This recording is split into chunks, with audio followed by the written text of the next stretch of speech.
नमस्कार साथियों, स्वागत है आप सभी का ब्राइट एग्रो क्लासेस के डिजिटल प्लेटफॉर्म पर। साथियों, आज अपन बात करने वाले हैं अपना जो लेक्चर है, लेक्चर नंबर 2 रहने वाला है और सब्जेक्ट रहने वाली है फार्मिंग बेस्ड लाइवहुड सिस्टम। और इस सब्जेक्ट की बात करें तो इसका लेक्चर फर्स्ट अपना कंप्लीट हो चुका था।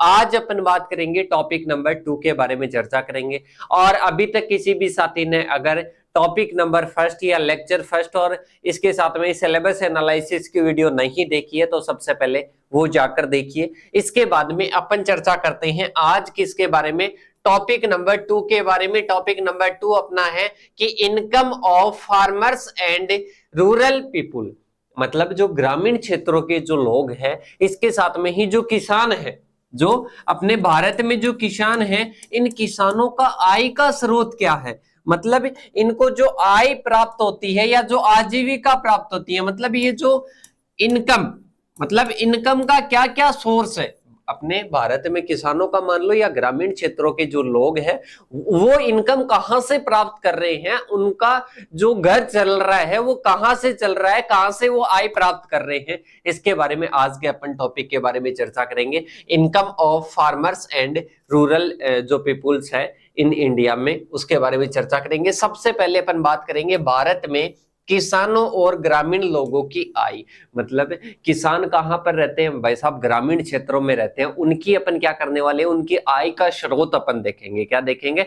आय का स्रोत देखेंगे। और सबसे पहले मैं बताना चाहूं कि भारत में जो अपने ग्रामीण क्षेत्रों के लोग हैं या जो अपन किसान माने, तो वो लगभग किस पर निर्भर है, वो अपने कृषि पर निर्भर है। मतलब आजीविका कहां से प्राप्त होती है उनको, कृषि से प्राप्त होती है। कहां से प्राप्त होती है? इसके साथ में ही अपन बात करें कि अपन ने कहा था कि भारत की बैकबोन माना जाता है, बैकबोन माना जाता है, किसको माना जाता है? एग्रीकल्चर को। क्यों? क्योंकि जो अपनी भारत की जो जनसंख्या है ज्यादातर किस पर निर्भर है, अपने खेती पर निर्भर है। तो देखिएगा कि भारत एक क्या है, कृषि प्रधान देश है, जहां पर ज्यादातर आबादी किस पर निर्भर है कि सर कृषि पर निर्भर है। ग्रामीण आबादी किस पर निर्भर है? कृषि पर निर्भर है। और अपन बात करें ने कि जो हालांकि में जो अभी हाल ही में किसान और ग्रामीण जो लोग हैं वो आय एक जटिल और बहुआयामी क्या है, मुद्दा है। ऐसे अपन बात करें कि आपको पता है कि ज्यादातर जनसंख्या किस पर निर्भर है? आय पर निर्भर है। और आय भी क्या है साथियों, वो भी कृषि से आई है। अब बात करें कि ज्यादातर अपने जैसे जनसंख्या का लगभग अपन 70% माने या 50% आप मान लो कि 50% भी अगर निर्भर है, तो आपको पता है आर्थिक व्यवस्था में, अर्थव्यवस्था में कितना योगदान दे रही है यह कृषि क्षेत्र। सही। तो इसमें अगर आय बढ़ेगी तो राष्ट्रीय आय बढ़ेगी, अर्थव्यवस्था सही होगी और देश का क्या होगा, डेवलपमेंट होगा। तो भाई साहब ये क्या है, एक महत्वपूर्ण मुद्दा है जो कई कारकों से क्या होता है, प्रभावित होता है। मतलब इस आय को भी प्रभावित कर सकते हैं। क्या क्या प्रभावित कर सकते हैं? जैसे मानसून पर आधारित होती है खेती, क्या होती है, मानसून पर आधारित होती है। ज्यादातर अपन इंडिया में देखें तो भाई साहब जब मानसून नहीं आएगा, मतलब प्राकृतिक कारकों पर प्रभावित होती है, तो मानसून नहीं आएगा उस ईयर तो क्या होगा साथियों, अकाल पड़ जाएगा और क्या नहीं हो पाएगी, किसानों के पास में इनकम नहीं हो पाएगी। अब अपन बात करें आगे, आगे प्रभावित करता है जोत का आकार, की कितना जोत का आकार है एक किसान के पास में, वो भी आय को क्या करता है, प्रभावित करता है। और फसल का प्रकार, जैसे अपन बात करें एग्रोनॉमी में जो फसलें उगाते हैं, एग्रोनॉमी में जो फसलें उगाते हैं उनकी अपन बात करें कि उनसे आय ज्यादा प्राप्त होती है या हॉर्टिकल्चर वाली से, तो बेशक अपना आंसर रहेगा, क्या रहेगा कि सर हॉर्टिकल्चर वालों से क्या रहता है, हॉर्टिकल्चरल जो क्रॉप्स होती है उनसे इनकम क्या होती है, कहीं ना कहीं अधिक प्राप्त होती है। आगे की ओर बात करें तो बाजार की पहुंच, मतलब भाई साहब कि आपने प्रोडक्शन भी कर लिया, प्रोडक्शन करने के बाद में एक चीज प्रभावित कर सकती है बाजार तक पहुंच। जैसे अपन बात करें कि कोई बिचौलिए है, अपन ने उनको दे दिया और कम भाव में वो ले गए, तो भाई साहब वो क्या हुआ, वो अपने आय कम प्राप्त होगी। मतलब एक अच्छी मार्केटिंग के तहत अपन एक प्रोडक्ट को बेचते हैं तो भाई साहब उसका क्या मिलता है, अधिक अपने को आय मिलती है। तो आय को ये चीज भी प्रभावित करती है, बाजार तक पहुंच। सरकारी नीतियां, मतलब गवर्नमेंट की क्या क्या पॉलिसीज है, ये भी क्या करती है, प्रभावित करती है किसानों और ग्रामीण लोगों की आय को। इसको किसानों और ग्रामीण लोगों की आय को। तो ये पैराग्राफ आपको क्या कहना चाहता है, ये कहना चाहता है कि भारत की जो जनसंख्या, भारत की जो आबादी है ना, कृषि पर निर्भर है और भाई साहब कृषि से आय प्राप्त करती है। और बात करें तो अर्थव्यवस्था में भी अपना योगदान होता है। और इस कृषि को भी प्रभावित करने वाले अलग अलग कारक है, इस आय को प्रभावित करने वाले भी अलग अलग कारक है, जैसे जोत का आकार हो गया, इसके साथ में प्रकृति वाली चीजें हो गई, इसके साथ में बाजार तक पहुंच हो गई, ये सारी चीजें क्या करती है, प्रभावित करती है। इसके बाद में अपन बात करते हैं कि सर ये पीडीएफ कहां पर मिलेगी। ये पीडीएफ आपको अपने एप्लीकेशन पर मिलेगी, कंप्लीट आपको मिलने वाली है इस टॉपिक की। और अगर आप कंप्लीट क्लासेस वगैरह, कंप्लीट नोट्स आप इस सब्जेक्ट के चाहते हो तो अपना ऐप है ब्राइट एग्रो क्लासेस के नाम से, उसमें सभी 6th डीन कमेटी की सब्जेक्ट चल रही है, उनकी क्लासेस चल रही है, तो आप वहां से ज्वाइन कर सकते हो। इसके बाद में देखिएगा किसानों की आय, प्रमुख स्रोत और इसके साथ में ही चुनौतियां। मतलब अब अपन बात करेंगे कि जो एक फार्मर है, इस टॉपिक में वैसे रटने, इस सब्जेक्ट में ही अपन कंप्लीट बात करें ना तो इसमें इतनी रटने वाली बातें नहीं है। अब अपने को देखना है कि किसान की आय का प्रमुख स्रोत क्या है और क्या क्या चुनौतियां आती है। तो सबसे पहले क्या जानेंगे साथियों, सबसे पहले जानेंगे कि आय का मुख्य स्रोत है। भाई साहब एक किसान जो है, एक किसान है वो क्या कर सकता है, एक तो किसान फसल उत्पादन कर सकता है। क्या कर सकता है, फसल उत्पादन कर सकता है, फसल उत्पादन कर लिया, इसके साथ में ही पशुपालन कर लिया। क्या कर लिया, पशुपालन कर लिया। इसके साथ में ही नेक्स्ट अपन बात करें तो अदर और भी आ जाएगा, जैसे मत्स्य पालन कर लिया, मत्स्य पालन कर लिया। इस प्रकार की अलग अलग तरीकों से वो क्या कर सकता है, अपनी आय प्राप्त कर सकता है। डेयरी कर लिया, मतलब डेयरी में दुग्ध उत्पादन कर लिया, तो ये क्या है, आय के स्रोत है। ये तो अपने को देखना है कि सबसे पहला क्या आ जाएगा, सबसे पहला आ जाएगा फसल उत्पादन। मतलब अलग अलग प्रकार की क्रॉप्स का प्रोडक्शन करके अपनी आय को क्या कर सकता है, बढ़ा सकता है। एग्जाम्पल के माध्यम से समझा देता हूं कि क्या स्रोत होता है। अब इसमें इस टॉपिक में कुछ भी नहीं है, अपन गांवों में देखते हैं कि गांवों में आय का स्रोत क्या होता है। एक किसान होता है, किसान आय का स्रोत क्या क्या बना सकता है। पहली चीज अपन देखें तो क्रॉप प्रोडक्शन आ जाएगा, मतलब क्रॉप्स का प्रोडक्शन करके, जैसे कोई भी गन्ने की फसल लगा ली, मक्के की फसल लगा ली, गेहूं की, बाजरे की फसल लगा ली, उनको अपन बेचते हैं, उनका चारा बेच दिया, इसके साथ में ही उनके बीज बेच दिए, दाना बेच दिया, तो इससे अपने को क्या प्राप्त होगी, कि सर आय प्राप्त होगी। That is source of income for farmers.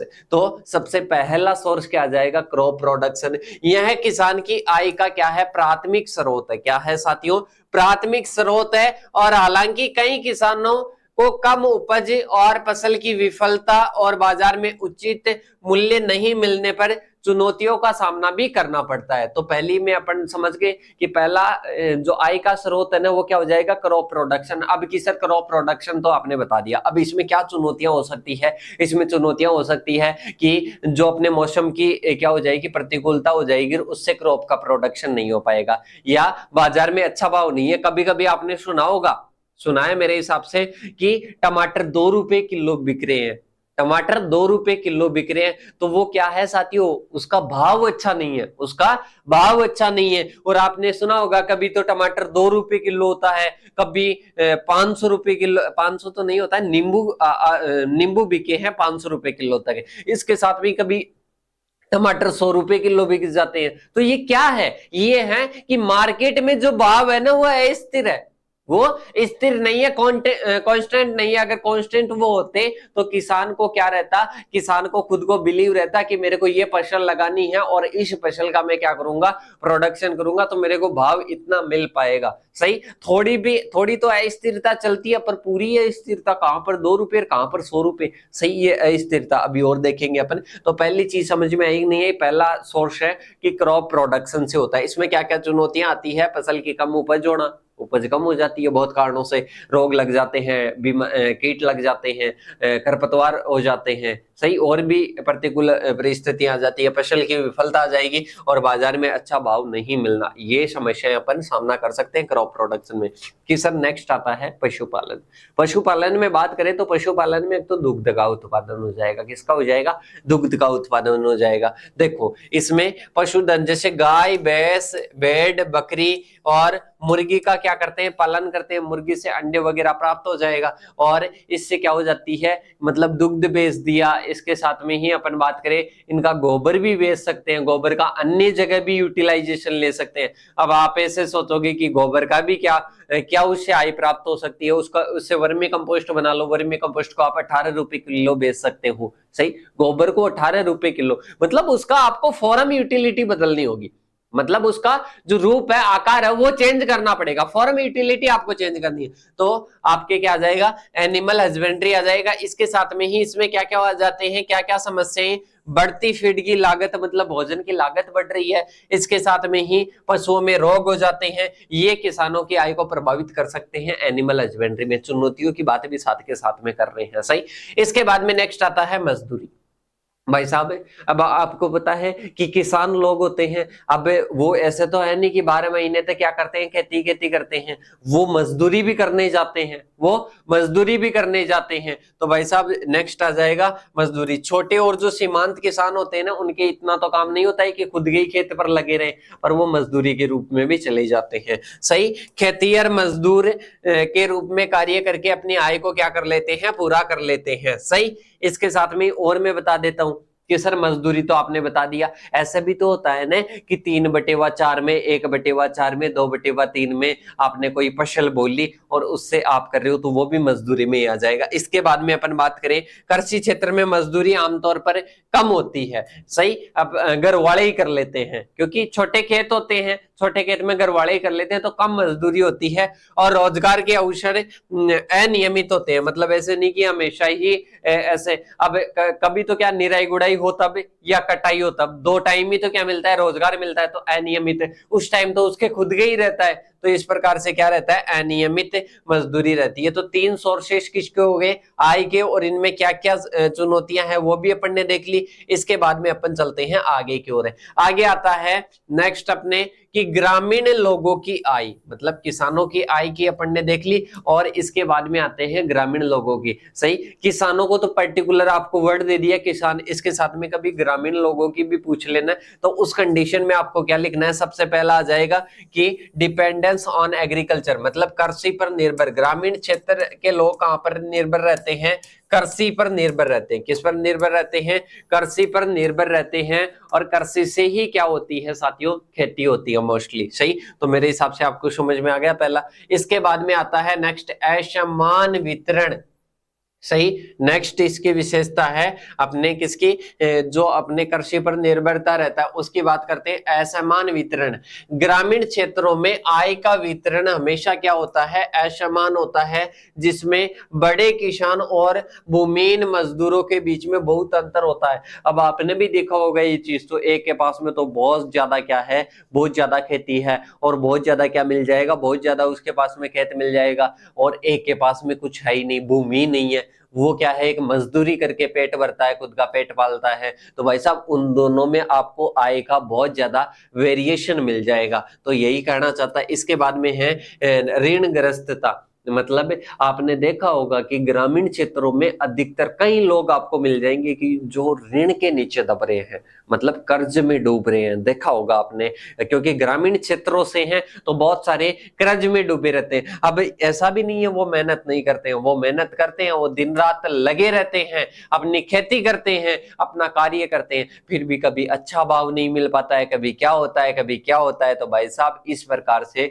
वो ऋणग्रस्त भी होते हैं। इसके बाद में सामाजिक सुरक्षा की कमी, जैसे ग्रामीण क्षेत्रों में सामाजिक सुरक्षा उपायों की कमी देखने को मिलती है, जैसे पेंशन और बेरोजगारी लाभ। इसके साथ में लोगों को आर्थिक झटके, आर्थिक झटके क्या होते हैं, कभी अपन ने कोई इसबगोल की खेती लगा ली भाई साहब, इसबगोल में जब कटाई की ना उस टाइम क्या हो गई, वर्षा हो गई, तो किसान क्या हो जाते हैं, निराश हो जाते हैं। गेहूं का खेत है उसमें आग लग गई भाई साहब, ये क्या है, आर्थिक झटके हैं। तो ये आर्थिक झटकों से क्या होती है, सामाजिक सुरक्षा कम होती है। इसके बाद में हाल ही के वर्षों में अपन डाटा देखें एम्प्लॉयमेंट के या अपन आय के स्रोत के देखें, तो भाई साहब सबसे पहले औसत मासिक, मतलब मंथ के हिसाब से अपन आय देखे तो 10,218 रुपए, 10,218। ये ओनली कृषि की नहीं है, ये कृषि की और ग्रामीण लोगों की दोनों की है। कृषि और जो गैर कृषि और कृषि है दोनों की क्या है,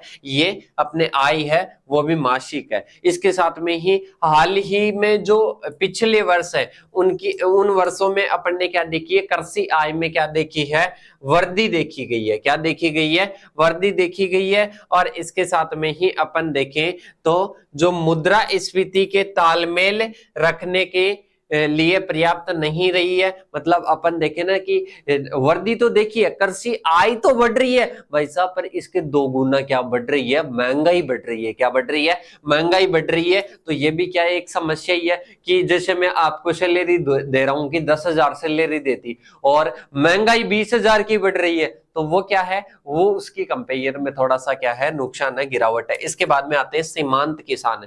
सीमांत किसान की वास्तविक आय 2012-13 और 2018-19 के बीच में क्या हुई है, गिरावट हुई है। सही। इसके बाद में अपन चलते हैं, ये आंकड़े आपसे पूछेंगे नहीं, पर एक बार नॉर्मल इंट्रोडक्शन के रूप में अपन देख रहे हैं। इसके बाद में है फसल उत्पादन से आय में गिरावट। अब भाई साहब आपको पता है कि किसान क्या करता है, फसल का उत्पादन करता है। किसान क्या करता है कि सर, किसान क्या करता है, फसल का उत्पादन करता है।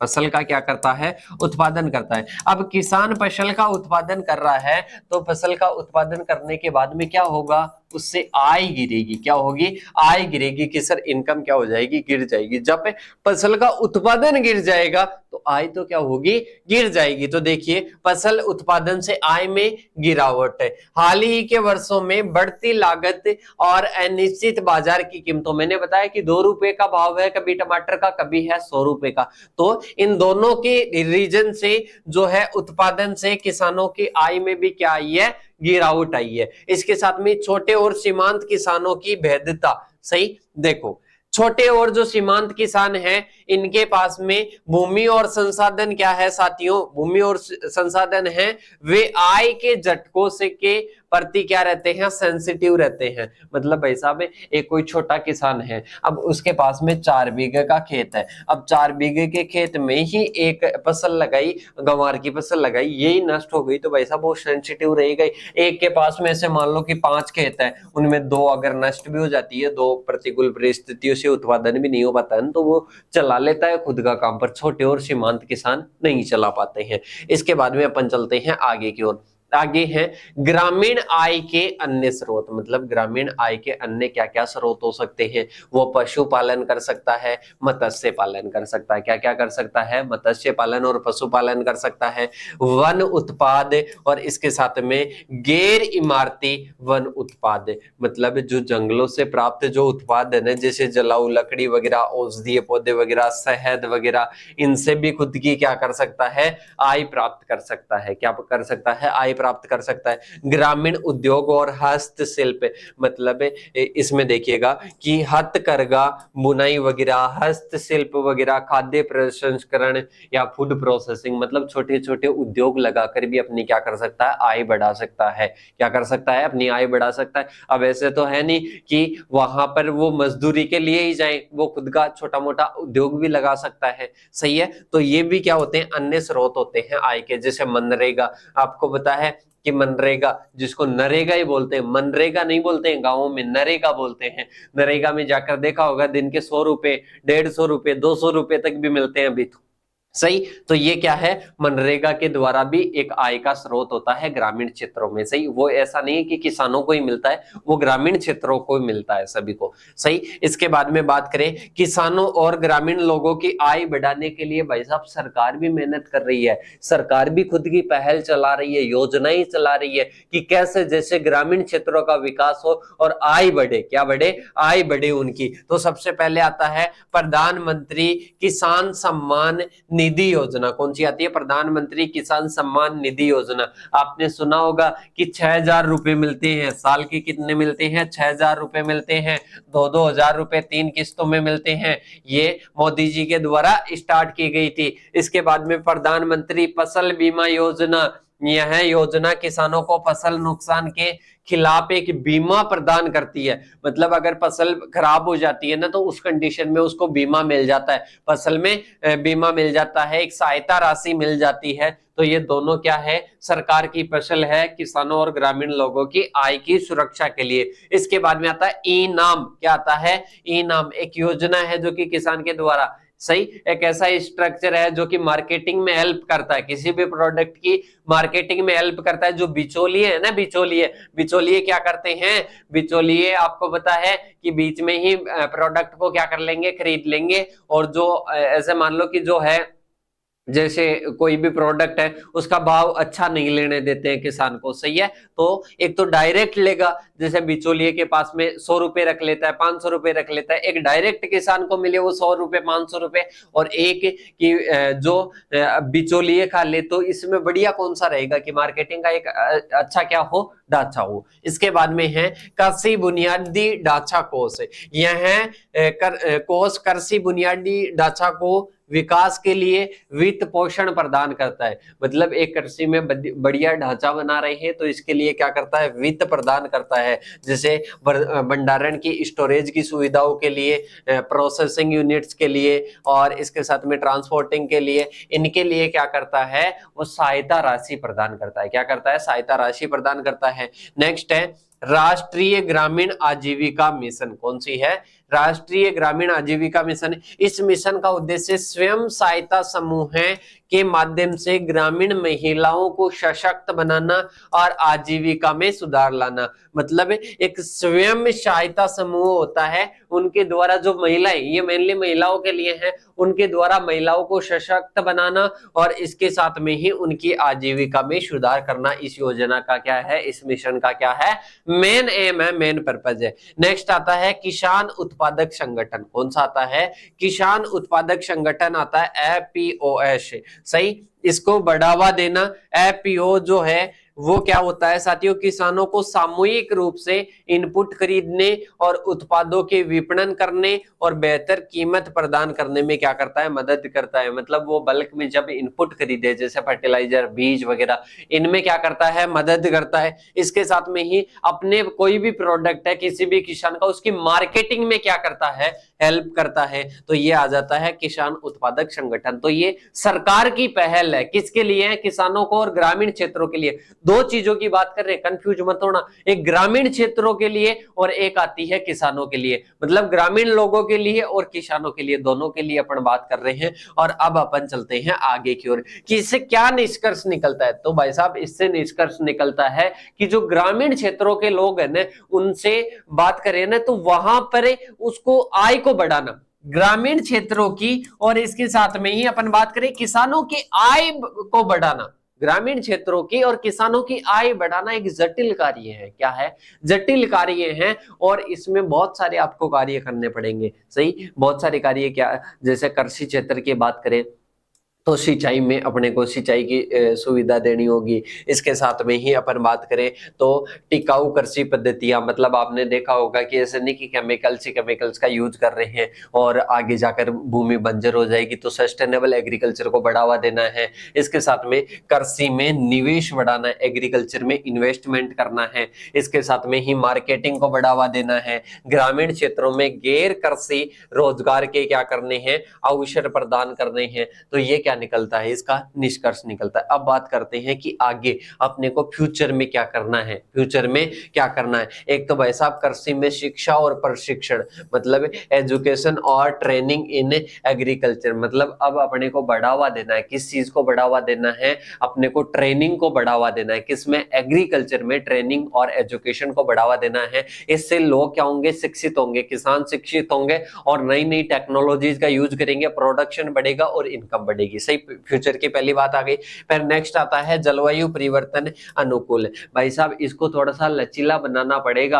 अपन जो वनों की कटाई कर रहे हैं और जो जलवायु का बिल्कुल भी ध्यान नहीं दे रहे हैं, तो वो ध्यान देना पड़ेगा अपने को कि मृदा के स्वास्थ्य पर ध्यान नहीं दे रहे हैं, जलवायु पर ध्यान नहीं दे रहे, उन चीजों को ध्यान में रखते हुए खेती करनी पड़ेगी। सही, इसके साथ में डिजिटल प्रौद्योगिकी का लाभ उठाना, नई नई टेक्नोलॉजी आ रही है, प्रिसिशन एग्रीकल्चर एक टेक्निक है एग्रीकल्चर की। सही, अपन बात करें सस्टेनेबल एग्रीकल्चर है, इसके साथ में ही नई नई टेक्निक्स है ना उनको खेती में अपनाना पड़ेगा और उससे अपने को प्रोडक्शन बढ़ाना पड़ेगा। इसके बाद में बात करते हैं नेक्स्ट।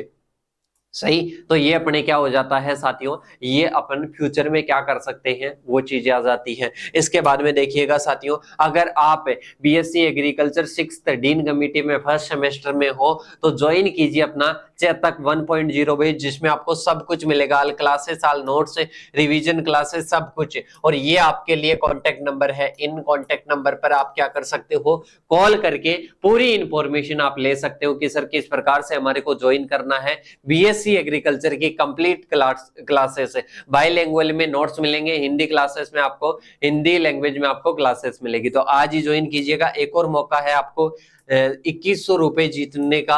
अगर आप बीएससी एग्रीकल्चर फर्स्ट सेमेस्टर में टॉप करते हो तो 2100 रुपए प्लस सेकंड सेमेस्टर का कोर्स फ्री, और टॉप 10 में आते हो तो आपको क्या मिलेगा साथियों, सेकंड सेमेस्टर का कोर्स फ्री मिलेगा। तो आज ही ज्वाइन कीजिए अपना ब्राइट एग्रो क्लासेस का प्लेटफॉर्म, ये आ जाता है। सही, अब अपन बात करते हैं अपने टॉपिक के बारे में, दोबारा से एक बार रिवाइज कर लेते हैं। सबसे पहले अपन ने पढ़ा कि अपने को आय का सोर्स, इनकम का सोर्स देखना था। किस में देखना था, एक ग्रामीण क्षेत्रों में, एक किसानों के लिए, सही, रूरल एरियाज में, और इसके साथ में एक किसान के लिए। अब अपन पहले किसान के लिए बात की कि पशुपालन, फसल उत्पादन वगैरह, इसके साथ में ही अपन ने अलग अलग बातें की। फिर इसके बाद में अपन ने ग्रामीण क्षेत्रों में बात की, तो ग्रामीण क्षेत्रों में मनरेगा वगैरह हो जाता है, मजदूरी वगैरह हो जाता है, और भी बहुत सारे कार्य करके वो क्या करते हैं, अपनी इनकम, इनमें चुनौतियों की भी अपन ने बात कर ली। इसके बाद में अपन ने बात की कि जो अपने फ्यूचर में क्या क्या प्रोस्पेक्ट है, मतलब फ्यूचर में अपन क्या क्या कर सकते हैं। इसके साथ में ही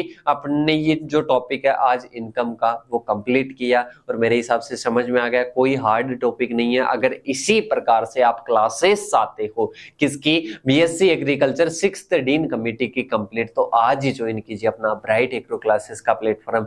और मिलेंगे साथियों ऐसे ही महत्वपूर्ण अपडेट के साथ में, महत्वपूर्ण क्लासेस के साथ में, और आप जो अपनी प्लेलिस्ट है उसमें अन्य क्लासेस भी दे सकते हो। इसके साथ में कंप्लीट आपको क्लासेस चाहिए तो आज ही ज्वाइन कीजिए और मैसेज कीजिए अभी व्हाट्सएप पर या कॉल कीजिए। अब मिलते हैं अपन नेक्स्ट सेशन के साथ में, तब तक के लिए जय हिंद, जय भारत साथियों।